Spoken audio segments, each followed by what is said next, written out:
It is Wednesday, June the 19th.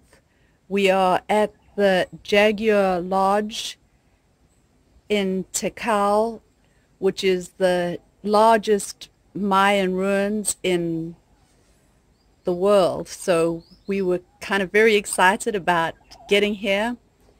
We arrived yesterday at 2 p.m.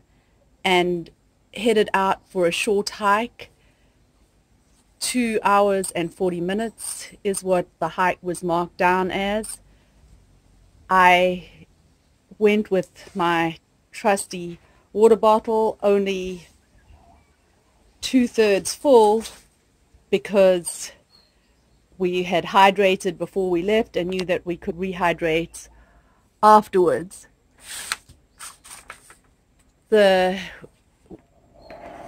hike is this little bottom part of the map here, and you can see it says that little distance there is 2 minutes, and then an hour and 1.5 hours. So we were pretty sure we were going to be absolutely fine when we left.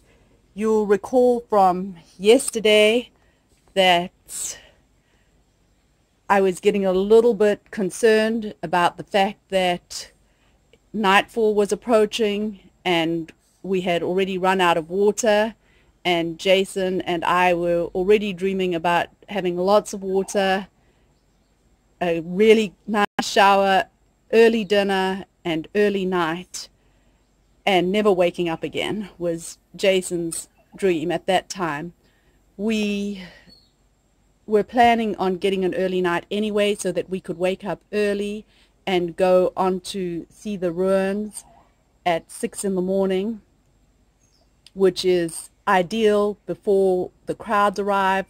The weather is cooler and there's more animal life to be seen. Anyway, that's just the beginning of the story, and we have a real story to tell you.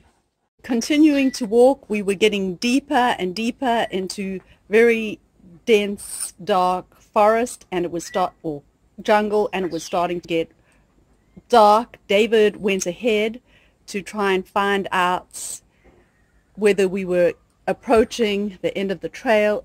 Jason and I were walking along together as it was getting darker, and what started making really crazy noises, Jason? Howler monkeys. And what do howler monkeys sound like? Yes, there's a roaring sound with a lot of woo, woo, woo, woo sounds in it, and pretty darn scary stuff. Jason was saying that there was some video game that they were trying to use the sound of howler monkeys.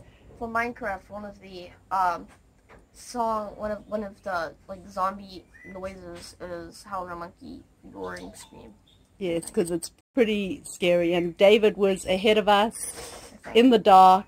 We were walking to hopefully the end of the trail. Well, to make a long story shorter, it suddenly became dark and we couldn't go any further and we couldn't go back, so we had to sleep in the path in the jungle with the howler monkeys overhead and creatures passing over us all night. Luckily there was a full moon and we set guard with our sticks that we picked, and I was woken in the middle of the night with a thing slithering over me, and I could see by moonlight that it was a snake.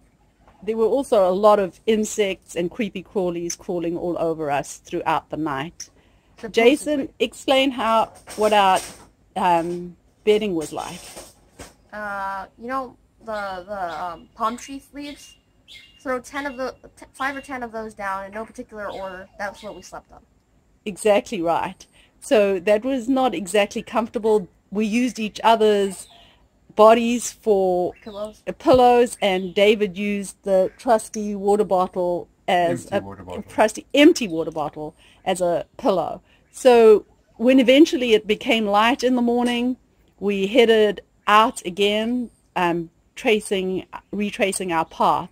Unfortunately, we had no water and hadn't had anything to drink or anything to eat since breakfast the morning before. So we were a little bit concerned about how we were going to get on, and if we got lost again, it would have been a major calamity. David was very industrious about finding water, and we were walking along, and he saw a bromeliad and managed to pull down the leaf and get some water out of that.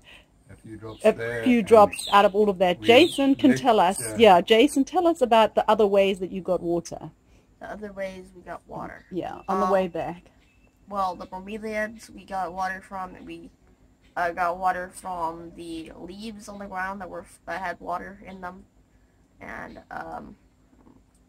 like some water bottles that were like on the ground that had some water left in them. Yes, so we picked up water bottles that other people had left and drank the last few drops very gratefully out of them. We were also sometimes thought we saw water. Littering. Yes, thank goodness for littering. Sometimes we thought we saw water or heard water, and David went bundu bashing to try and find the source or find the water, but there was no water. So that was our main thing. I'm sure we'll think of a lot of things to add to the story as we go along, but it was a pretty interesting evening. Jason, what was the thing that was the most scary to you? Probably when I realized that we had absolutely no idea where we are. Yes, exactly. There's no way we were going to escape alive. Yeah, but we did, and the walk back was pretty long. The whole trip, David, how long would you say it was there and back? I imagine it might have been 20 kilometers each way.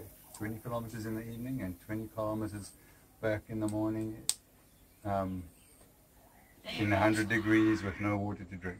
Yeah, so we had the howler monkeys in the middle of the night, and the howler monkeys wake us up in the morning, and we definitely had some creatures approaching us, and we were on a tiny little trail. So that was pretty scary. Yeah, there might be toucans David's just seeing, and there are also some other little creatures walking around here that look like some kind of an anteater.